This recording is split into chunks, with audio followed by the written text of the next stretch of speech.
ጠቅለል ባለ መልኩ ወደ ውይይታችን ከመግባታችን በፊት ኢትዮጵያን ምን ላይ ነው ያለችው እንደው ባጭሩ ለመግለጽ ያህል ብዙ ነገሮች እየሆኑ ነው ብዙ ነገሮች እየተከሰቱ ነው ምን ላይ ነው ያለ ነው ባጭሩ ግለጽና ወደ ጌታቸው ጉዳይ እንሂድ መሳይ በጣም አመሰግናለሁ እንኳን አደረሰ ማለት ፈልጋለሁ አሁን ኢትዮጵያ ያለችበት ሁኔታ ያው የአልጀዚራው ጋዜጠኛ ማዲ ሐሰን በቀጥታ የተናገረው ነገር ነው ኢትዮጵያ ውስጥ ያለውን የኢኮኖሚ ሁኔታ አንስቶ ሀገሪቱ ውስጥ በምን ያህል ደረጃ ድህነት እየጨመረ እንዳለ አንስቷል ሀገሪቱ በጣም አሳሳቢ የሆነ የሀገሪቱን ህልውና የሚፈታተን የፖለቲካዊ ቀውስ እንደገጠማት አንስቷል የሀገሪቱ ውስጥ ያሉትን በርካታ ጦርነቶች አንስቷል በየአቅጣጫው ያለውን ፍጅት አንስቷል በሰብአዊ መብት ላይ እየተፈጸመ ያለው ጥሰት በንጹሃን ላይ እየተደረገ ያለው ግድያ ኤትኒክ ክሊንዚንግ ጄኖሳይድ በህዝብ ላይ የሚፈጸም ማንነት ተኮር ግድያና ጅምላ ጭፍጨፋ የዘር ማጥፋት ወንጀሎች ጭምር በሀገሪቱ ውስጥ እየተፈጸሙ እንዳሉ ከጎረቤት ሀገሮቿ ጋር ሰላም እንዳጣች ጀነራሎቹ እየመጡ አብይ አህመድን ጨምሮ እንግዲህ በየፓርላማው በየምኑ ሌላ ሀገር እንኖራለን እያሉ የሚፈነጩበት ይሄን በዓለም አቀፍ ደረጃ ምን ያህል አስፈሪ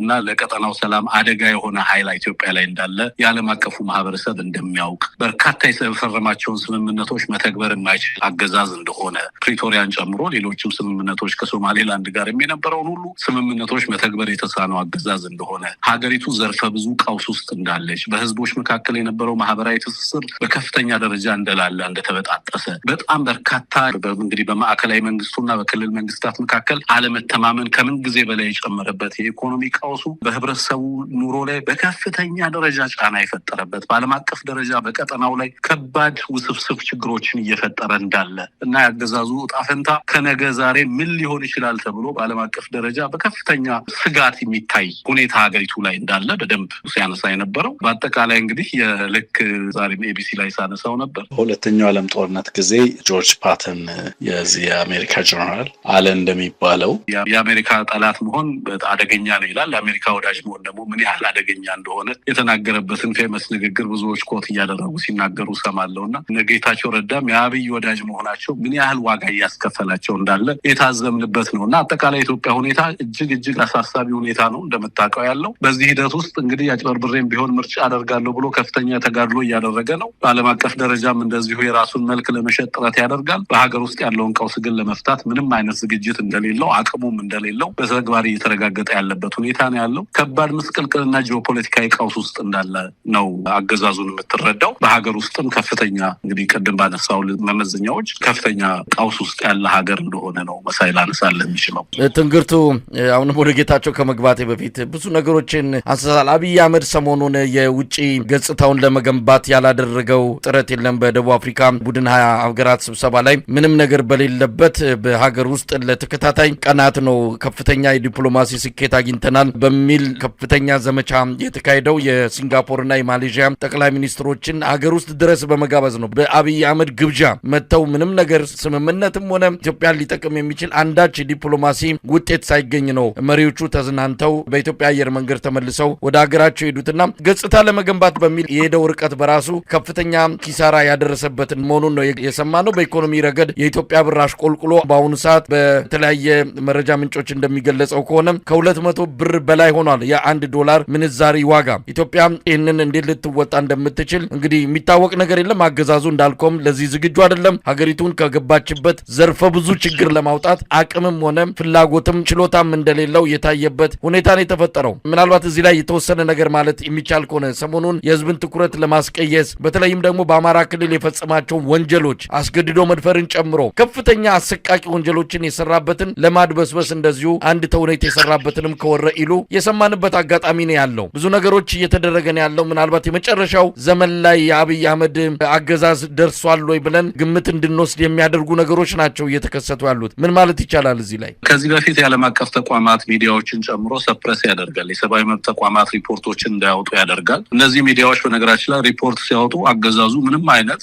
አይተ ከሆነ አንድ የአይሲአርሲ ሪፖርት እያየው ነበርና ሪፖርቱ ላይ ምንድነው የሚለው በውስጥ ስናደርግ የነበርናቸው ጥረቶች ሙሉ ዋጋ ስለሌላቸው ሪፖርቱን ወደ ለማውጣት ተገደናል ነው የሚለው አገዛዙ ሊያፍናቸው አይችልም ከዚህ በላይ ለመተባበር ዝግጁ አይደሉም ምክንያቱም በቃ አገዛዙ ምንም ማድረግ እንደማይችል እርግጠኛ ሆነዋል አርሲ ላይ ለምን ይመስላል በየቀኑ ሰው የሚገደል ለምንድነው ወለጋ ላይ ሰው በየቀኑ የሚገደለው ለምንድነው ቤኒሻንጉል ላይ ሰው በየቀኑ የሚገደለው ምንም ማድረግ ስለማይችል ነው በነገራችን የውጭ ሀገራት መንግስታት እኮ ዛሬ ላይ ሰብአዊ አቅርቦት ድጋፍ ለማድረግ ዛሬ መንገዶችን እና የመንገድ ዋስትናን በተመለከተ ጥያቄ የሚያቀርቡት ደብዳቤ የሚጽፉት ለታጠቁ ኃይሎች እኮ ሆኗል ሀገሪቱ ላይ ይሄንን አገዛዝ እንደ ሌጂቲሜት የሆነ አገዛዝ ሆነ አርገህ በሀገሪቱ ውስጥ ወሳኝ የሆነ ቁመና ላይ ያለ የፖለቲካ አክተር አድርገህ ልትወስደው የምትችልበት ሁኔታ ሙሉ ለሙሉ እንደከሸፈ ታያለ። ስለዚህ ምንድነው አሁን ልክ የቲክቶክ ኢንፍሉዌንሰር አይነት ባህሪ ነው ያለው አገዛዙ።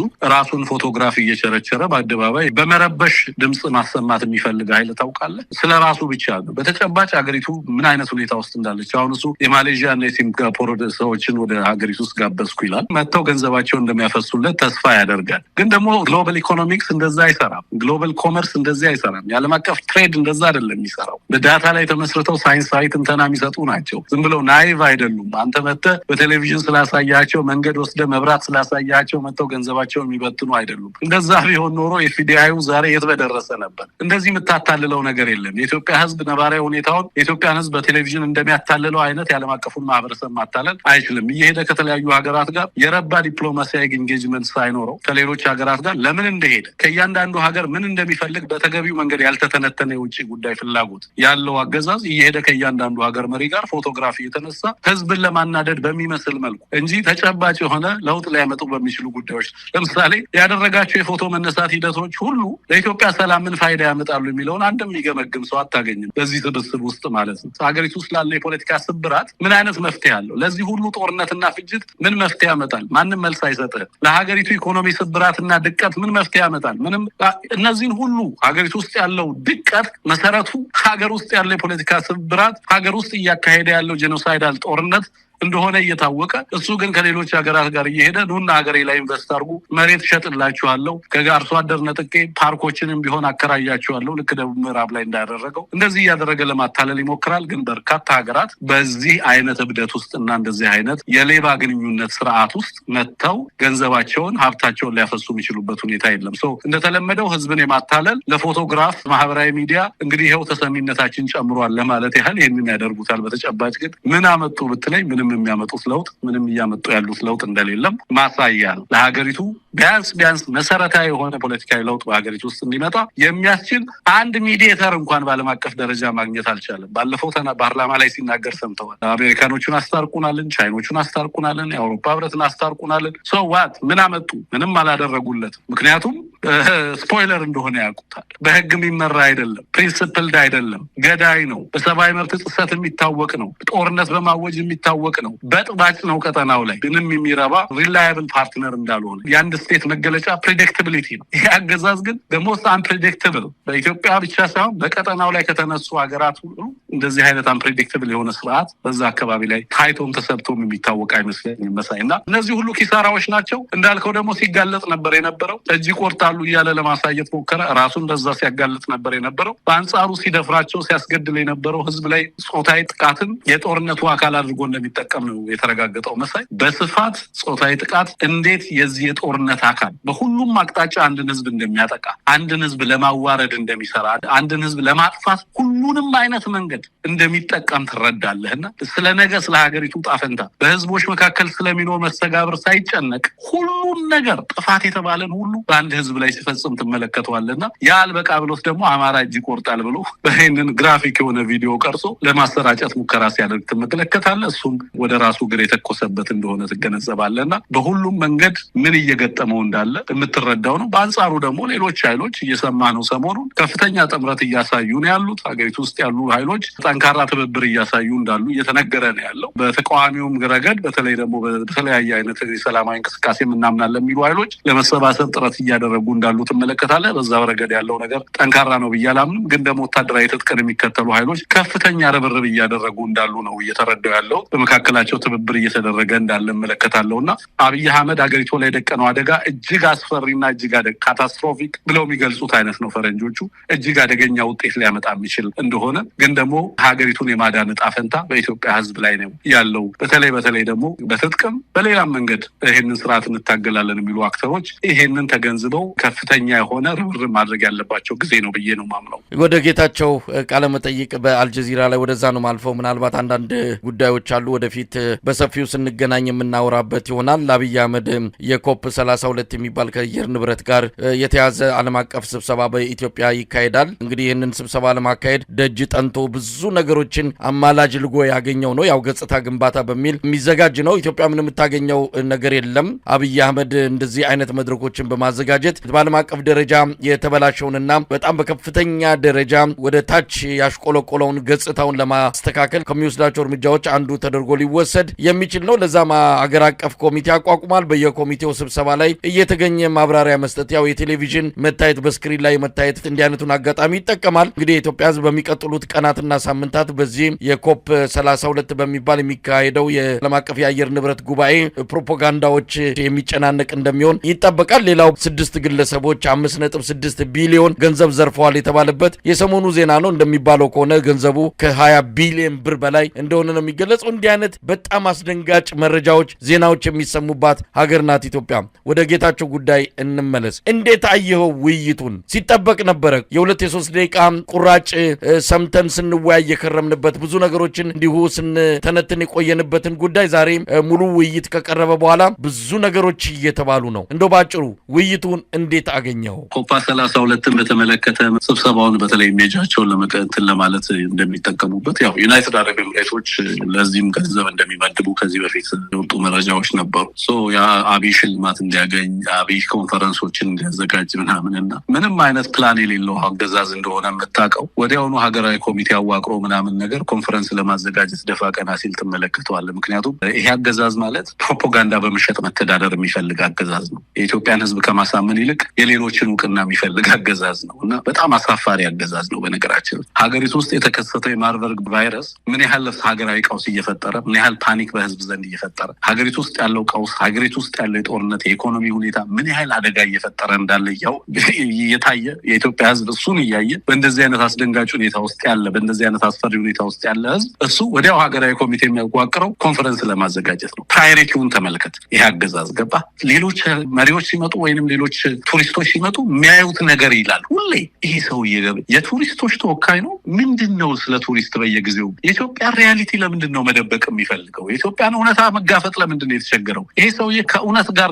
ግብግብ ውስጥ ገብቷል ወይ? ሪያሊቲንም ነው ወይ እየተዋጋ ያለው ስላለህ አንዳንዴ እና ፕራዮሪቲው ይገርምሃል። በቃ እና ከስብሰባ ላስተናግድ ነው ኬንያ ውስጥ በአንድ ሳምንት ውስጥ ከ1.5 ሚሊዮን በላይ ህዝብ ገብቶ ይወጣል። ስብሰባ ላስተናግድ ነው ተብሎ ያዙ ይልቀቁኝ በዓለም አቀፍ ደረጃ የተባበሩት መንግስታት ጽሕፈት ቤት ኒውዮርክ የሚገኘው ላይ ስብሰባ ሲደረግ ዜና እንኳን አይደለም የምትሰማው። እዚህ የስንት ሀገራት መሪዎች መምጣታቸው ጉዳይ በዜናነት የሚነገርበት ሁኔታ አይደለም። እሱ እዛ ጋር እንዲህ አይነት ነገር ላደርግ ነው ብሎ ያውም ገዝቶ ድምፆችን በገንዘብ ደልሎ በተለያዩ ሀገራት ሎቢ አድርጎ እንዲህ አይነት ነገርን አገኘው ብሎ ሊሰረዝም የሚችል ነው ፎርዛት ማተር። ግን እንዲህ አይነት ነገር የኢትዮጵያን ህዝብ ነባራዊ ሁኔታ በምንም መንገድም አይቀይር ነገር ላይ ስለ ራሱ ኢሜጅ ለመጨነቅ አዲስ አበባ ላይ መብራት አብርቻለሁ ለማለት ሲረባረብ ትመለከቷል። ተመልከት። ለዚህ ነው ስለ ሀገሩ ህዝብ ጉዳይ አይደለም፣ ስለ ህዝቡ ጤና፣ ስለ ህዝቡ ሰላም አይጨንቅም። ምክንያቱም የኢትዮጵያን ህዝብ የሚመለከትበትን አግባብ ከዚህ በፊት በስፋት ስለተነጋገር ለማለት ነው እና በዛ መንገድ ሊታይ የሚችል ነው። የጌታቸውን ቃለ መጠይቅ በተመለከተ እንዳልከው ብዙዎቻችን ፕሮግራም ሰርተንበታል። እኛም በኤቢሲ የራሳችንን ሀሳብ ሰጥተናል፣ አስተያየታችንን ሰጥተናል።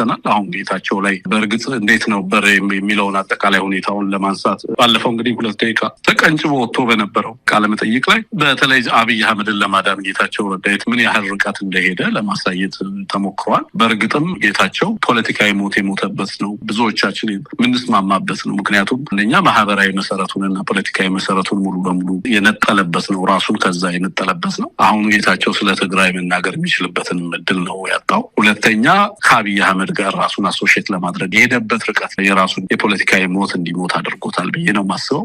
አነሰሰርሊ ራሱን ገመድ ላይ አንጠልጥሎ ነው የተመለከትኩት። ምክንያቱም ለምንድን ያንን ሁላ ሪስክ የምትወስደው የአብይ አህመድ ወዳጅ ለመሆን? አብይ አህመድ ለመደበቅ የሚቻልበት ሁኔታ አይደለም ያለው። አሁን ባለው ሁኔታ ዓለም ላይ ዝንጀሮ ምኗን ደበቀች እንደሚባለው ነው። ያንን መደበቅ የማይቻልበት ደረጃ ላይ በተደረሰበት ሁኔታ ያንን ለመደበቅ መምጣት ከባድ ነገር ነው እና ራሱ ጌታቸው በተናገራቸው ነገሮች ነው ሪፈረንስ እየተደረገ የጌታቸውን ማንነት ለማሳየት ሙከራ ሲደረግ የነበረው። እንደውም እዛ ጋር ለምን እንደዚህ ስትል ዋሸን፣ አማራ ክልል ላይ ያደረግከውን ነገር በተመለከተ ያው አማራ ባይሉም እነሱ አልጀዚራ ስክሪፕቱ ይታወቃል፣ እዛ ጋር የነበረውም የንግግሩ ቶኔሽን ይታወቃል። ግን እዛ ኖርዝ ላይ የተባለ ይነገር የነበረው ያው አማራ ላይ ስለተፈጸመው ነገር ነው። እሱም በተመለከተ ዋሽተሃል እያለ ሲጠይቀው ይሰማል። እሱ እመኑኝ እያለ በተለያዩ ጉዳዮች ላይ ሲናገር ትሰማለህ። ግን እዛው ቦታ ላይ እንዴት እንደማይታመን ጌታቸውን ለማሳየት ማዲ ሀሰን ረጅም ርቀት እንደሄደ ትመለከታለህ። ጌታቸው ብቻ ሳይሆን የተጋለጠው የተጋለጠው ስርዓቱም ጭምር ነው እዛ ቦታ የተጋለጠው። በነገራችን ላይ ለኔ ደግሞ ከስርዓቱም አልፎ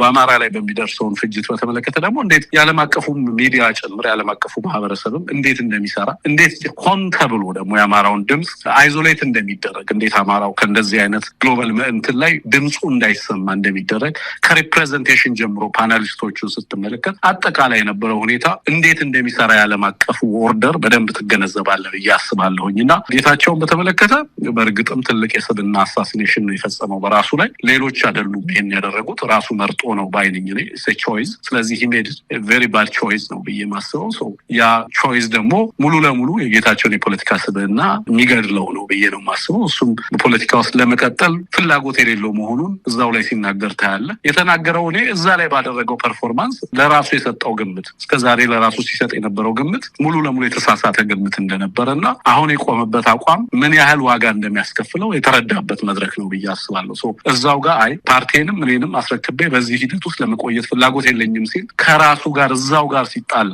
ራሱን ሙሉ ለሙሉ ራሱን ከዚህ የፖለቲካ ሂደትና ጨዋታ ለማግለል ፍላጎት እንዳለው ተናግሯል። ግን ኢትዮጵያ ውስጥ ፖለቲካ እንደዛ ሲሰራ አይቼ አላውቅም። በርካታ መድረኮች ላይ ብዙ ህዝብ ያስፈጁ፣ ብዙ ጦርነትን ያዋለዱ፣ ብዙ ህዝብ ያስጨረሱ ሰዎች የሚሾሙበት ጀነራል የሚባሉበት ሀገር፣ ጠቅላይ ሚኒስተር የሚሆኑበት ሀገር፣ ሚኒስተር የሚሆኑበት ሀገር ስለሆነ እና የክልል ፕሬዚዳንት የሚሆኑበት ሀገር ስለሆነ ጌታቸው በዚህ ነገር ሂምሌትድ ሆኖ ከእንደዚህ አይነት ነገር በቀላሉ ራሱን ያገላል ብሎ ለማሰብ አስቸጋሪ ሊሆን ይችላል። ተጠያቂነት የሌለበት ሀገር ስለሆነ እንጂ እስከዛሬ ድረስ ያደረሱት ነገር በቂ ነበር። ግን ደግሞ በዛ የሚመራ ሀገር አይደለም እንደምታውቀው። አሁንም ነገ ህዝቡ ይረሳልኛል ተብሎ ስለሚታሰብ ምንም ከዛ የተለየ ነገር አይደለም። ግን በአጠቃላይ ኢትዮጵያ ማነች፣ ምን አይነት ሁኔታ ውስጥ ነው ያለችው የሚለውን ነገር ፍንትው አድርጎ የሚያሳይ ነው። አብይ አህመድ ማን ነው፣ ከሱ ጋር አሶሺየት ማድረግስ ምን አይነት ዋጋ ያስከፍላል የሚለው በደንብ የታየበት መድረክ ነው። ጌታቸው እዛ አካባቢ ላይ የተጠየቃቸው በጣም መሰረታዊ ጥያቄዎች አሉ። ምናልባት ትንግርት ወደዛ አመጣለሁ። እንደው አጠቃላይ ሁኔታውን በተመለከተ ነው። እውነት ለመናገር ጋዜጠኛው በጣም ፈታኝ ነገሮችን ነው ለጌታቸው ይዞ የመጣውና ጌታቸው እንደው ከዚሁ ጋር በተያዘ ፈታኝ አይሆንም ነበር መሳይ።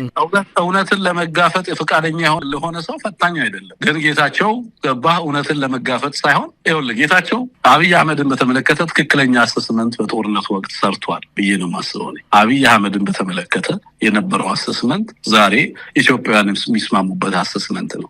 ከዚህ ተቃርኖ ቆሙ። ትላንትና በደንብ አሰስ አድርጎ ለዓለም አቀፉ ማህበረሰብ በሚገባው ቋንቋ ሲናገር የነበረ ግለሰብ ያንን ቃል እንደገና ደግሞ ያንኑ ቃል እንትን ብሎ ሌላ አይነት ትርጉም እሰጣለሁ እያለ ሲሞክር ከራሱ ጋር ኮምፕሊትሊ ተቃርኖ ውስጥ ነው የሚገባው።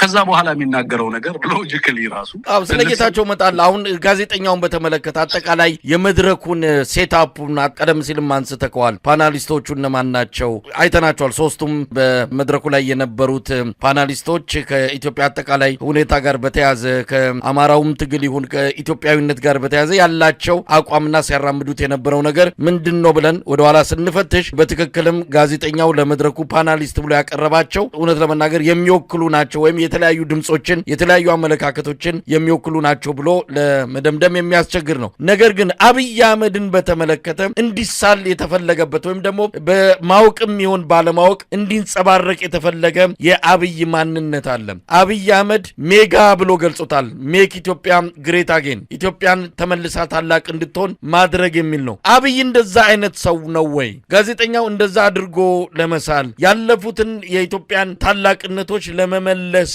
የሚሰራ ህልሙም ያ ነው የሚል ነገር በማንሳት ነው እንግዲህ ለፓናሊስቶችም ጋዜጠኛው ያነሳላቸው። እውነት አብይ እንደዛ አይነት ሰው ነው? አብይ አህመድ ትላንትን እያፈረሰ ዛሬን እየበጠበጠ ነገን ተስፋ እንዳይኖር ያደረገ ምኑም የማይታወቅ ትላንት ዛሬ ነገ የሌለው ሰው እንደሆነ እየታወቀ የኢትዮጵያን የትላንት ታላቅነት ለመመለስ የሚሰራ መሪ አድርጎ የሳለበትና ያቀረበበትን መንገድ እንዴት ተመለከትከው? እዛ ጋር ፓናሊስቶቹ እነማን እንደሆኑ ከተመለከትክ ይሄ ትርክት የማትርክት እንደሆነ ይገባሃል። ይሄ ትርክት አብይ አህመድን እንደውም በዚህ በቀደምት ኢትዮጵያዊ ኢምፔሪያሊስት አምቢሽን ወራሽ አድርገው ለማቅረብ የሞከሩት ይሄ እንጸዳለ አማራውን የሚከሱበት እስከ ረጅም ጊዜ ለአማራው ሲሰጥ የነበረ ትርክት ነው። ያንን ትርክት እንዲገዛ ጋዜጠኛው ተደርጓል። በተለይ በትግራይና በኦሮሚያ በኩል ያሉ ልሂቃን በተደጋጋሚ እንደዚህ አይነት ነገር ሲያስተጋቡ አውቃለሁ። አሁንም እነጸዳለ እዛ ጋር እንግዲህ እንደምታየው ፓናሊስቶች መንግስት ደጋፊም ሆኖ የመጣው ልጅ ማን ለሜሳ የሚባለው ኦህዴድ ነው ወይ ደግሞ የኦሮሞ ፖለቲከኛ ነው፣ በስመ ሰባዊ ምናምን እንትን ነው እዛ ጋር የመጣው። በጋዜጠኝነት መንገድ ደግሞ የመጣችውም ያው ጸዳለም ደግሞ ማን እንደሆነች በትክክል እዛው ከሌላው ጋር ትረዳለህ። ስለ አጫሉና ስለ በቴ ኡርጌሳ እንጂ ስለ ሌሎች ኢትዮጵያውያን ሞት ለማንሳት ድፍረቱን አልነበራትም። እዛ ቦታ ላይ ጌታቸው አብይን ነው ዲፌንድ የሚያደርገው። ምርጫው መቼ ነው የሚካሄደው ምናምን እያለ የሚጠይቀው ኦዲየንስም የዚህ ያገዛዙ ኦዲየንስ ነው። ስለዚህ ማህዲ ሀሰንን እዛ ጋር ኢትዮጵያ ውስጥ የአብይ አምቢሽን ይሄ ነው። እዛ ጋር የአማራ ተወካይ ስለ አማራ የሚያነሳ አንድ ሰው እንዳይኖር ሲደረግ ሳይለንስድ ሲሆን ሀው ሲስተማቲካሊ የአማራ ጄኖሳይድ ባለም አቀፉ እንትን ኢትዮጵያ ውስጥ ይኸውልህ የአማራ ሪያሊቲ ኢዝ ቱ ቢግ ቱ ኢግኖር። አማራን ሳይዙ ስለ ኢትዮጵያ ማውራት አይቻልም። አሁን ያለው ኢትዮጵያ ውስጥ ባለፈው ሳምንት ኢትዮጵያ ውስጥ ከተካሄዱ 79 ጦርነቶች 69 የተካሄደው አማራ ክልል ከፍተኛ ውጊያ እያደረገ ሰፊ ተጋድሎ እያደረገ 11 እዝ ገብቶ ፒስ ፎርስ የሚባለውን ጭምር እየታገለ ያለ ህዝብ ነው። እንግዲህ ተመልከት፣ ያንን ሁሉ ማሲቭ ጦርነት እያደረገ ግን ደግሞ የአማራውን እውነት ወደ ፒክቸር ለማምጣት አይሞከርም። ትመለከታለህ። ሰው ይሄ የተቀናጀ ጥቃት ሰለባ እንደሆነ አማራው እንዲያውቅ በደንብ ትገነዘባለህ ማለት ነው። እዛ ጋር ምስክር ሆነው የመጡ ሰዎች ጌታቸውንም ለመክሰስ የመጡ ሰዎች ምናምን የየራሳቸው ፍላጎት ያላቸው አካላት እንጂ በእርግጥም በኢትዮጵያውያን ላይ በሁሉም ህዝብ ላይ የሚደርሰው ሰብአዊ ጉዳይ የስ ለትግራይ ያንን መቆርቆር ማሳየታቸውን አደንቃለሁ። ግን ደግሞ በተመሳሳይ እነሱ ያንን ውይይት በሚያደርጉበት ዕለት በድሮን አማራ ህዝብ እየተጨፈጨፈ ነው፣ በከባድ መሳሪያ እየተጨፈጨፈ ነው፣ ከባድ ጦርነት ታውጆበት ከባድ ዋጋ እየከፈለ ነው ያለው። ተመልከት እንግዲህ እና እዛ ጋር ኢምፔሪያል አምቢሽን ነው አብይ አህመድ ያለው ተብሎ ሲነገር ልክ የአብይን ስርዓት የአማራ ስርዓት አድርጎ ለማቅረብ ግን እዛ ጋር ደጋፊውም ማን ነው? የኦሮሞ ተወላጅ ነው። ተቃዋሚም ሆነ የመጣው ኦፖዚሽንም ራሳቸው የኦሮሞ ልሂቃን ናቸው እና በደንብ ስቴጅ የሆነ ድራማ እንደሆነ ይገባሃል ማለት ነው። እውነታው ግን ምንድን ነው? ያው ኢትዮጵያ ውስጥ ይሄ ትርክት የትም ዋጋ እንደማያከፍከው የዜሮ ሰም በጣም በጣም በጣም አደገኛ ትርክት አማራን ብዙ ዋጋ ያስከፈለ ኢትዮጵያን ብዙ ዋጋ ያስከፈለ ዜሮ ሰም ጌም ፖለቲካ ነው። የትም አይደርስም። እውነት ለመናገር ምንም ሊል ይችላል ትርክቱ። ይህን ትርክት መታገል ይጠበቃል ከእያንዳንዱ ፍትህ ወዳድ ኢትዮጵያ። እውነት ለመናገር ያለው ሪያሊቲ ሌላውም የትግራይም የኦሮሞ ልሂቃንም በደንብ በድፍረት ከሬጁ ሊኖራቸው ይገባል። በአማራው ላይ የሆነውን ነገር እውቅና ሳትሰጥ ያንተን እውቅና እንዲሰጥ አትጠብቅም ማለት። ፍትህ ሲሆን ለሁሉም ፍትህ ነው የምትጠይቀው። ጥፋት ተፈጽሟል፣ ጄኖሳይድ ተፈጽሟል፣ ክሊንሲንግ ተፈጽሟል ስትል እነዚህ ሌጋል እንትኖች ናቸው። እነዚህን ቋንቋዎች ስትጠቀም በአግባቡ በሌላው ላይ እየሆነ ያለውን ነገር በተግባር ልትመለከት ትችላለህ። ዛሬ አክቲቭሊ 40 እና 56 ሰው ቤኒሻንጉል ላይ ተገደለ ሲባል አማራው እየታረደ እንዳለ ትረዳለህ። አሩሲ ላይ የሚታረደው አማራ ነው። ግን ደግሞ ይህንን ድምፅ በዓለም አቀፍ ደረጃ እንዳይሰማ ሲደረግ ጥረት ታደርጋለህ። የሚታረድበት ምክንያት ግልጽ ነው። መቼም በጣም ባለሀብት ስለሆነ አይደለም የሚታረደው፣ አማራ በመሆኑ ነው የሚታረደው። በየቦታው ላይ በክልል ውስጥ ጦርነት የታወጀበት ፍጅት የታወጀበት ምክንያት ግልጽ ነው እና እንደዚህ አይነት ነገር ነበር፣ ስቴጅድ ነበር መድረኩ ለማለት ነው። እና ጋዜጠኛው በዛ መንገድ አብይ ኤትኖ ፋሽስት ነው፣ ዘረኛ ነው፣ ኢሬቻን እናከብርበታለን ነው ቀይ በገላና ዲማ እያለ የሚያወራው ማለት ነው። ልክ ለኢትዮጵያና ለሌሎቹ ደግሞ ይመጡና እነዚህ አዲስ አበባ ለተቀመጡ ልሂቃን የኢትዮጵያ ግራንዲየስ ፓስት የኢትዮጵያ ኖስታልጂክ ፓስት አስመላሽ አድርገው ሊያቀርቡት ይሞክራሉ። ይሄ አማራን የማጥቃት ትርክት አካል ነው። ግን አብይ አህመድ ማን እንደሆነ ሌሎች አካላት በሚገባ ተረድተውታል። ኤርትራውያን ዛሬ የአጼዎቹን ስርዓት ልትመልስ ነው አላሉትም። አብይን በትክክል ማንህ ብለው ካራክተራይዝ አድርገውታል። ምን ፍላጎት እንዳለ፣ በምን መልኩ ይሄ ኤክስፓንሽኒዝም የሪደንቲዝም ጥያቄ ከማን እንደመጣ ከየትኛው ልሂቅ እንደመጣ በትክክል የተገነዘቡበት ነው ብዬ ነው ማስበው። እና ያ መድረክ ግን እንደዚህ እንዳልከው በእንደዚህ አይነት መልኩ ስቴጅ የነበረ ነው ማለት ይቻላል። እሱ አይደለም አብይ ድሬዳዋ የኛ ነው የሚል ነው። አብይ ደቡብ ክልልን የኛ እናደርጓለን የሚል ነው። አብይ ወሎ የኛ ነው እያለ ነበር። በቀደም ትመለሳላችሁ ጊዜው ደርሷል ሲል ነበር ሄዶ ከሚሴ ላይ ማለት ነው። እና እንዲህ አይነት መሪ እንዲህ አይነት ሰው ነው። እና ግን ደግሞ ልክ ታላቋ ኢትዮጵያ ምና የህዝቦቿን አንድነት፣ የህዝቦቿን ሰላም፣ የህዝቦቿን አብሮነት እንደሚፈልግ አይነት አድርገው አብይን እዛ ጋር ፖርትሬ ለማድረግ የተሞከረው ነገር ማንን ማጥቃት እንደተፈለገ አብይንና ስርዓቱን ከማን ጋር አሶሺየት ማድረግ እንደተፈለገ በደንብ እናውቃለን። ስለዚህ የመከትን ያለ ነው። ኤቢሲ ቴሌቪዥን ዋና የቆመበትም ዓላማ ይህንን ትርክት የማስተካከል ነው። በት ደግሞ በዓለም አቀፍ ደረጃ ያሉ በተለይ ደግሞ በኢንተርናሽናል ሚዲያዎች ላይ ይህንን ትርክት መቀልበስ አስፈላጊ ነው ብዬ ነው ማምነው። ኢትዮጵያ ውስጥ ጄኒውን ፍትህ የሚመጣው ከሪኮግኒሽን ነው። እየደረሰ ያለውን ጄኖሳይድ እየደረሰ ያለውን እልቂት በአማራው ላይ ክደህ ስለሌላው ፍትህ ልናወራ አንችልም። ደብል ስታንዳርድ ነው የሚሆነው። የምርም ለፍትህ ቆመናል ብሎ ለመናገር አስቸጋሪ ነው የሚሆነው። መሳይ ወደ ጌታቸው ጉዳይ እንምጣና አጠቃላይ መድረኩ ምን ይመስላል የሚለውን ነው። ብዙዎቻችን መድረኩን በተመለከተ በተመለከተ ትኩረት የጌታቸው በዛ ደረጃ የትላንት አቋሙን ትቶ የትላንት ማንነቱን ወደ ጎን አድርጎ አብይን ለመከላከልን ሲተጣጠፍ ያየንበት ሁኔታ ዛው አዳራሽ ውስጥ ያሉትንም ታዳሚዎች ጭምር በአግራሞት ሲመለከቱት የነበረ ነው። አስገራሚ ነው። ጌታቸው በዚህ ደረጃ ይንሸራተታል፣ በዚህ ደረጃ አቋሙን ይቀይራል ተብሎ አልተጠበቀም። ግን ያየነው ነገር ተአምር ነው የሆነብን። ከአጠቃላይ ከመድረኩ ሁኔታ አንጻርም ተነስተን ስንመለከተው ጌታቸው ብቻ አይደለም በዚህ መድረክ ላይ የተዋረደው አብይ አህመድ ማን እንደሆነ ጋዜጠኛው አብይ አህመድን ነው በዚህም በዛም እየተመላለሰ ጉዳዮችን እያነሳ አብይ አህመድ ማን እንደሆነ ምን ያህል በህዝብ ዘንድ እንደተጠላ ምን ያህል አቅመቢስ እንደሆነ ብዙ ነገሮች እንዲነሱ ነው ያደረገውና አንዳንዶች ጌታቸው የተዋረደበት ነው የሚል ነገር አንስቷል። አዎ በእርግጥም በዛ መስማማት ይቻላል። ግን ደግሞ ከምንም በላይ አብይ አህመድ ማን እንደሆነ በዓለም አቀፍ መድረክ ላይ የተንጸባረቀበት ነው ማለት ይቻላል። ይሄን አላየም ትንግርቱ?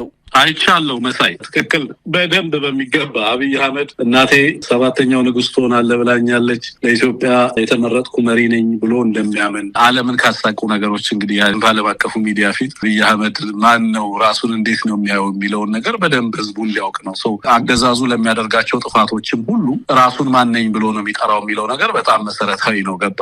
አንድ ሰው እኔ በዲሞክራሲያዊ መንገድ የተመረጥኩ ነኝ ወይንም ደግሞ እኔ ልክ እንደ ማንኛውም ሰው ኢትዮጵያን የማገልገል ኃላፊነት አለብኝ፣ ኢትዮጵያ ግን የሁሉም ነች፣ ስለዚህ በምርጫ ከተሸነፍኩኝ ከዚህ ኢትዮጵያ ሰላማዊና ዲሞክራሲያዊ ስርዓት እንዲገነባ ነው ጥረት የማደርገው ምናምን የሚል ሰውና አይኔ የተመረጥኩ በህግና በስርዓት ነው የምመራው የሚልና አይ ፈጣሪ ነው የቀባኝ የሚል ሰው ገባ? ልዩነት አለው። የዓለም ፖለቲክስ እንዴት እንደሚሰራ ይታወቃል። የሶርስ ኦፍ ኦቶሪቲ የስልጣን መነሻ እና ግንዛቤ በጣም ማተር ያደርጋል። እና እሱ አብይ አህመድ ካሪዝማዬ ነው እንድመረጥ ያደረገኝ አይልም፣ ወይንም ደግሞ በህግና በስርዓት ከህግ በመነጨ ስልጣን ነው ሀገር የምመራው አይልም፣ ከፈጣሪ በተሰጠኝ ነው የሚለው። ኢትዮጵያ ደግሞ እሱን ተሻግራለች ተብሎ ነበር የሚታሰበው። እንግዲህ ሰለሞናውያኑ እንደዛ ያስባሉ። በወቅቱ የነበረው ማስተሳሰብ በመሰረቱ ገዢ የነበረው አስተሳሰብ እንደዛ ነበረ። ዓለም ያንን ተሻግሮ በደም የማይሰራበት የሰዎች የስልጣን መሰረቱ ህግና ህግ ብቻ፣ የስልጣን ምንጭ ህዝብ፣ የስልጣን መነሻ የህዝብ ድምጽ ብቻ የስልጣን መሰረት እንዲሆን ተደርጎ በዓለም ላይ ብዙ ሀገራት ሰላማቸውን እያጣጣሙ ባሉበት ዓለም ላይ እሱ ተመርጫለሁ ፈጣሪ ቀብቶኛል ሲል የመጀመሪያው ትልቁ እንግዲህ ይሄ የኦሪጂናል ሲን እዛ ጋር ይጀምራል ማለት ነው። ከዚህ በመነሳት አብይ አህመድ ባን ነው የሚለው ነገር ከዛ በኋላ እንትን ትላለህ። ጌታቸው ተጠይቋል። ስለዚህ ታምንበታለህ ወይ ሲባል ይስቃል። ለእኔ ብቻ አይደለም እንደውም ይሄንን ያለው እያንዳንዱ ኢትዮጵያ የሰማው ነው እንደውም ይላል ጌታቸው።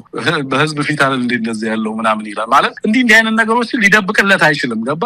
ምክንያቱም ትምህርት ቤት የሄደ ሰው ይሄ ምን ማለት እንደሆነ ይገባዋል። አይደለም ህግ ትምህርት ቤት የሄደ ሰው ማለት ነው። እና ከዚህ ሰውዬ ጋር ራሱ አሶሼት መደረግ ምን ያህል ስድብ እንደሆነ ህግ ትምህርት ቤት ላይ ሄደ ሰው የምገነዘበው ነው። ግን በቃ ኦልሬዲ ጌታቸው የምርጫ ጉዳይ አድርጎ ከአብይ አህመድ ጋር ተጣብቋል እና እዛ ቦታ ላይ በብዙ ነገሮች አብይን በተመለከተ የሚነሱትን ጌታቸው እንትን ይላል። ለምሳሌ ሀቭንት አባንደን ጊቪንግስ ይላል። ከዚህ በፊት የነበረውን አቋም ሙሉ ለሙሉ አብይን በተመለከተም ስርዓቱን በተመለከተም እንዳልቀየረ የሚናገርበት ቦታ አለ። በነገራችን ላይ አብይ አህመድ እንደዛ አይነት መሪ ነው ወይ ብለህ ታምናለህ ወይ? በፈጣሪ የተቀባ ነው ወይ ብለህ ታምናለህ ወይ? ኢትዮጵያን የመምራት አቅም አለ ወይ? ምናምን ሀገር እያፈረሰ ነው እየተባለ ነው፣ አንተስ ምን ትላለህ? ምናምን ሲባል አብይ አህመድ አሁንም መምራት እንደሚችል ማረጋገጥ አለበት ነው ያለው ጌታቸው። ስለዚህ አያምንበትም ስቲል ማለት ነው መምራት እንደሚችል ሀገሪቱ ውስጥ በሳቸው ጸጋ በሳቸው በረከት ውሃ ጠጣን የሚል ሰው በየቦታው ላይ የአብይ ደቀ መዝሙሮች በየዕለቱ ይህንን ነው የሚሉት። ጌታቸው ደግሞ በተቃራኒው አይ ሰውየው ገና መምራት አለመምራቱን ማረጋገጥ አለበት፣ ሂዝየት ፕሩቭ ሊደርሺፕ ካፓሲቲ ያለው የለውም የሚለው ገና በሂደት የሚረጋገጥ ነው። እስካሁን ግን ይህን ሁሉ ዓመታት እንግዲህ 2 ፕሬዚደንት ይመረጣል አሜሪካ አብይ አህመድ በስልጣን ላይ ቆየበትን ጊዜ ብትወስደው ማለት ነው እና በዚህ ሁሉ ጊዜ መሪ መሆኑን አላረጋገጠም የሚል ነገር አንስቷል። ይሄ ከባድ ነገር ነው ለአብይ አህመድ አገዛዝ ማለት ነው እና መደመርን አንብበሃል ወይ ምናምን ሲባልም እዛ ላይ የሚያነሳው ነገር ተራ ነገር አይደለም። አሁን ያለውን ያነበብኩት ምናምን ይላል። ከዛ ይሄ ኖብል ዶክመንት ነው ብለሃል ምናምን ሲባል በራሱ ያፍራል። እዛው ጋር በአደባባይ እንትን ሊል አልቻለም። ግን ደግሞ በፊቶቹን እንዳላነበበ ይናገራል በግልጽ። ምን ማለት ነው እንግዲህ የጠቅላይ ሚኒስትሩ አማካሪ ከሆንክ የጻፋቸውን ከዚህ በፊት የጻፋቸውን መጽሐፎች ሳታነብ በመጨረሻው መጽሐፍ ላይ ብቻ ሪያክት ወይንም ሪፍሌክት እንድታደርግ ከተደረግ በግልጽ የመጀመሪያዎቹን ቆይ ላንብብ ምናምን ማለት ይጠበቅብሃል። አይ ይህንን በግድ አንብብ ተብሎ ሪፍሌክት አድርጓል ማለት ነው። ካልሆነ ደግሞ የበፊቶቹ መጽሐፎች ጊዜውን የሚፈልጉ ጊዜ ሰጥቶ ሊያነባቸው የማይገቡ ተራ ነገሮች እንደሆኑ አምኖበታል ማለት ነው። አሁን እንደዚህ አይነት ቃላቶችን ለመጠቀም ይጠነቀቃለሁ። እንደ በፊቱ አይደለሁም፣ ብዙ ነገር አስተምሮኛል ምናምን ይላል ያለፉት 5 ዓመታት። ግን በአጠቃላይ ያለፈውን መደበር እያለ ሰውየው በየጊዜው የሚያወጣቸውን በሌሎች ተጽፈው ለኢትዮጵያ ሕዝብ የሚበተኑ ምናምን መጽሐፍቶቹን በተመለከተ ግን ምንም ምንም አይነት ነገር በዛ ረገድ ላይ እንዳላነበበው ምንም አይነት ሀሳብ መስጠት እንደማይችል ትረዳለህ። ሰው የጠቅላይ ሚኒስትሩ አማካሪ የሆነው ሰውዬ ጠቅላይ ሚኒስትሩ አለኝ የሚላቸውን ነገሮች በጻፋቸው ነገሮች ውስጥ ያለውን ነገር አላነበብኩትም፣ አላየሁትም፣ ያየሁት የመጨረሻውን ብቻ ነው ሲል ምን አይነት ስርዓት እንደሆነ እየነገረ ነው። ምን አይነት ቦታ እንደሚሰጠው ለግለሰቡ እየነገረ ነው ማለት ነው። እና በዛ መንገድ ትረዳለህ። አጠቃላይ አብይ አህመድን በተመለከተ ምን አይነት ገዳይነቱን፣ አጥፊነቱን በቀጠናው ላይም በሀገሪቱ ላይም እየፈጠረ ያለውን ነገር፣ ኢኮኖሚ ቀውሱን፣ ሀገሪቱን ወዴት እየወሰዳት እንዳለ ኢቭን ከፓናሊስቶቹ ጭምር እንዲህ አይነት ነገሮች ተነስተዋል። እና ዓለም ለሀገሪቱ ያለው ነገር ሲነሳ አትሊስት እዛ የነበረው ኦዲየንሱ ራሱ በምን ያህል ስጋትና ድንጋጤ ነገሩን ሲሰማው እንደነበረ የምትረዳው ነው። የሀገሪቱ አስደንጋጭ ሁኔታ ብቻ ሳይሆን አብይ አህመድም ራሱ በምን ያህል ደረጃ ዓለም እንደሚያውቀው እንዴት ኤክስፖዝ እንደተደረገ ትመለከታለህ። ኢትዋዝ ሪሊ ጌታቸው አብይን እዛ ጋር ወክሎ ለመገኘት መሞከሩ ትልቅ ሱሳይድ ነው ብዬ ነው የማስበው። ለመፍቀዱ በራሱ አደገኛ ስህተት እንደሆነ ትረዳለህ። አፈናን በተመለከተ፣ ጦርነትን በተመለከተ፣ ኢኮኖሚውን በተመለከተ፣ ጋዜጠኞችን በተመለከተ፣ የፖለቲካ እነ ክርስቲያን ታደለን ጨምሮ ያለውን ነገር ተነስቷል። ወልቃይት ጉዳይም እንደዚሁ ተነስቷል። የተፈናቃዮች ጉዳይም እንደዚህ ተነስቷል። ተፈናቃዮችን በተመለከተ ከተነሱት ነገሮች ጌታቸው ምንድን ነው የሚለው? ተፈናቃዮቹ እንዳይመለሱ ያደረጉት ጸዳለ እዛ ጋር የምትለው ነገር በጣም ይገርማል። እሷ እንዳይመለሱ ያደረጉት አማራዎች ናቸው፣ ወልቃይትን የሚያስተዳድሩት አካላት ናቸው ነው የምትለው። ከአንዴም 3 ጊዜ መልሰዋቸዋል ብላ በቁጣ ትናገራለች። ጌታቸው ደግሞ ይህንን ለፖለቲካ ቁማር የሚጠቀምበት ኃይል ትግራይ ላይ ነው ያለው እያለ ደግሞ ሲናገር ትሰማለህ። አልተስማሙም እነዚህ ሁለት ኃይሎች። እሷ ማስጠቆር የምትፈልገው ኃይል አለ፣ ቢካዝ የራሷ የፖለቲካ ፍላጎት እንዳላት እገነዘባለሁ። እሱም ደግሞ የራሱን ነጥብ ማስቆጠር ይፈልጋል። በዚህ ሂደት ውስጥ ራሱን መከላከል የማይችለው ማን እንደሆነ ያው ግልጽ ሆኖ ትመለከታለህ ማለት ነው። እና እንዲህ አይነት ነገር ነበር የነበረው። መሳይ ትንግርታውንም ብዙ ነገሮች አሉ። ያው የቱን ትተን የቱን እንደምናነሳ ግራም ያጋባ ነው። ግን በአጠቃላይ ጌታቸው ረዳ ብዙዎች እንዳሉት እኔም ቃለመጠይቁን እንዳየው የተሰማኝ ነገር አለ። የፖለቲካው ጌታቸው ረዳ የቀብር ስነ ስርዓቱ የተፈጸመበት መድረክም አድርጌ ነው የወሰድኩት። ከዚህ በኋላ ጌታቸው ረዳ ቀና ብሎ እንደው በፖለቲካው መድረክ ላይ ልናየው እንችላለን፣ አናቅም። እንዳልከው በኢትዮጵያ ፖለቲካ በድንቁርና የሞሉ ሰዎች ገዛዙ ላይ ተቆጣጠሩት በመሆኑ ጌታቸው እንደዚህም አይነት ነገር ነጥብ ጥሎ ተዝረክርኮ ተመልሶ ቢሄድና መድረክ ላይ ቢታይ ላይደንቀን ይችላል። የኢትዮጵያ ፖለቲካ ብዙ ነገር ግራ የሚያጋባ ስለሆነ ጌታቸው ረዳ አብይ አህመድን አዋርዶታል፣ እንደውም በአብይ አህመድ ላይ የበለጠ ገጽታውን አበላሽቶታል በሚልም እነ ፕሮፌሰር አለማየሁ ገብረ ማርያም ጽሑፍ ጽፈውበታል። ጌታቸው ከሁለት አንድ ያጣ ሆኗል። ወይ ከአብይ አህመድ ደጋፊዎች ወይም ከአብይ አህመድ አልሆነም። ብዙ ቅሬታ እያመጡ ነው። ብዙ ወቀሳዎችን ጌታቸው ላይ እየሰነዘሩ ይገኛሉ የብልጽግና መንደር ሰዎች። እነ ፕሮፌሰር አለማየሁ ገብረ ማርያም ከነዚህ መሃል አንዱ ናቸው። ጌታቸው በዚህ በኩልም በትግራይ በኩልም ምንም የሚያገኘው ነገር የለም። አሁንም እንደ ካዲ እየታየ ነው የሚገኘውና እንደው በአጠቃላይ ይሄ ቃለ መጠይቅ የኢትዮጵያን ፖለቲካ እንዴት አድርገን እንድንስለው ነው የሚያደርገው? አብይ አህመድን ማንም ዲፌንድ ሊያደርገው አይችልም፣ ኢንክሉዲንግ ሂምሰልፍ። አብይ አህመድን ራሱም አብይ አህመድ ሊከላከል አይችልም። በነገራችን ላይ እንደ አብይ አህመድ በጣም ደካማነቱን ተጋላጭ የሆነ መሪ በዓለም ላይ አለ ብሎ ለመናገር ወይም ተጋላጭ የሆነ አጥፊ በዓለም ላይ አለ ብሎ ለመናገር ይቸግራል። በጣም ጎበዝ ዲክታተሮችን እናውቃለን። ጎበዝ ስልህ ቢያንስ ራሽናሊ ራሳቸውን ለመከላከል የሚያስችሉ እንትን ውስጥ የሚገቡ በዲስ ጋይዝ ላይ እንደዛ አይደለም። ይሄ ማን ወንድ ነው አብይ አህመድን እዛ ቦታ ላይ ቀርቦ ዲፌንድ ሊያደርግ የሚችለው? ራሱም አብይ አህመድ ለምን አይቀርብም እና ራሱን አይከላከልም? እንደውም ጌታቸው አብይ አህመድን በተመለከተ እኔ አልመልስም ራሱን ለምን አታናግሩትም ነበር ማለት ነው። የጌታቸው ስህተት ራሱን አለመሆኑ እና እውነቱን አለመኖሩ። ጌታቸው የዋጋ ኮስት ያደረገው ራሱን መድገም ስለተሳነው። ኮንሲስተንሲ የፖለቲካ ካራክተር መገለጫ አንደኛው ቨርቹ መገለጫ ነው። እነ ማኪያቬሊም እንደሚሉት ሌሎቹን እንኳን ኮት ባላረግላቸው በእነሱ ቢያንስ ቨርቹ በጣም መሰረታዊ ነገር ነው። ቨርቹስ መሆን ነበረበት። ኮንሲስተንት ራሱን መግለጽ የሚችልበት፣ ከራሱ ጋር ተቃርኖ ውስጥ የሚገባበት፣ በዚህ ልክ ከራሱ ጋር መጣላት አልነበረበትም። እውነትን ላለመናገር በሚያደርገው ጥረት ውስጥ ነው ራሱን እንዲጥል ያደረገው። ግን ለጌታቸው ምን የተለየ ነገር አለው? የኢትዮጵያ ፖለቲካ የደካሞች ፖለቲካ አይደለም ወይ? አቅም በሌላቸው ሰዎች የሚመራ አይደለም ወይ? ሁሉም ይሄው እንደዚሁ አይደሉም ወይ? በቃ ይሄው ናቸው። ጌታቸውም የምታይበት ሁኔታ ሌሎቹም ጋር የምታየው ከእውነት ጋር ምን ያህል የተፋቱ እንደሆኑ፣ ዛሬም ሀገሪቱ ላይ ዜሮ ድምር ፖለቲካ ውጤት እንዲያመጣ እንደሚፈለግ፣ እንዴት ሌላውን በማጥፋት ሌላው የራሱን የፖለቲካ ፍላጎት ማስፈጸም እንደሚፈልግ፣ ሀገሪቱ ላይ ጄኒውን የሆነ ለውጥ እንዲመጣ፣ ዴሞክራሲ እንዲሰፍን፣ ሀገሪቱ ህዝቦች በጋራ በሰላም አብሮነት በአንድነት የሚኖሩበትን የፖለቲካ ስርዓት መተለም የተሳናቸው ኃይሎች እንደሆኑ ትገነዘባለህ። ከእውነት የተፋቱ ናቸው። ፕራግማቲክ አይደሉም፣ ሪያሊስት አይደሉም። አብይ አህመድ ተሰደበብን አለብን የሚሉ ሰዎች አብይ አህመድ ስድብ አይደለም ወይ ራሱ? ማን ነው አብይ አህመድን ዜማ ሊያደርገው የሚችለው? ዲስ ኢዝ ዋት አብይ አህመድ ኢዝ። እንደውም ጌታቸው አብይ አህመድን ጉዱፍ ደብቃለሁ ሲል ነው ራሱን የቀበለው በእኔ እምነት። ጌታቸው አብይን አይደለም ኤክስፖዝ ያደረገው፣ ጋዜጠኛውን አብይን ኤክስፖዝ ያደረገው በጌታቸው ውስጥ ማለት ነው። ቢኮዝ አብይን መከላከል አይቻልም የኔ አርጊውመንት። ጌታቸው ሞክሯል ለመከላከል፣ ግን እከላከላለሁ ባለ በሞከረ ቁጥር ራሱን መሳቂያ ነው ያደረገው። አብይን ለመከላከል መሞከሩ ነው መስዋዕትነት እንዲከፍል ያደረገው ብዬ ነው ማምነው። ማንም ሰው ሊሞክረው የማይገባውን አደገኛ ነገር ነው የሞከረው ብዬ ነው ማስበው። እዚህ ረገድ ምንም ሊታዘንለት የሚገባ ነው ብዬ አላስብም። ግን ከአሁን በኋላ በኢትዮጵያ ፖለቲካ ውስጥ ልናየው እንችላለን፣ በሚገባ እናየዋለን። ምክንያቱም የእነዚህ ሰዎች ጥርቅም ነው የኢትዮጵያ ፖለቲካ መገለጫው ይሄ ነው። ስለዚህ እኮ ነው ይሄን ስርዓት መታገል አስፈላጊ ነው የምንልበት ምክንያት በየትኛውም ራሽናል ግራውንድ ብቻ ሳይሆን በየትኛውም አይነት ሰዋዊ አስተሳሰብ ሁማኒቴሪያን ግራውንድ ይሄ ስርዓት በኢትዮጵያ ውስጥ ሊቀጥል የሚገባው ስርዓት አይደለም። እጅግ አደገኛ፣ ለቀጠናውም ለዓለም ሰላም ከፍተኛ ስጋት የሆነ አገዛዝ ነው። ይሄን አገዛዝ እንዲቀጥል መፍቀድ ከዚህ የባሰ ውርደት፣ ከዚህ የባሰ እልቂት፣ ከዚህ የባሰ ፍጅት በዛ ሀገር ላይ እንዲሰፍንና ሀገሪቱ ልትወጣው ማትችለው ብቻ ሳይሆን ከዛ በኋላ በትዝታችንን በሚሞሪያችን ውስጥ እንኳን ልናስባትን ማንችላትን ሀገር እየፈጠረ ነው ያለውና ልናስቆመው ይገባል ነው የኔ መልእክት። መሳይ በዛ ረገድ ነው ማየው። ትንግርቱ በጉዳዩ ላይም ሆነ በሌሎች ወቅታዊ ኢትዮጵያ ሁኔታዎች ላይ ብዙ ነገሮች እየተከሰቱ ነው።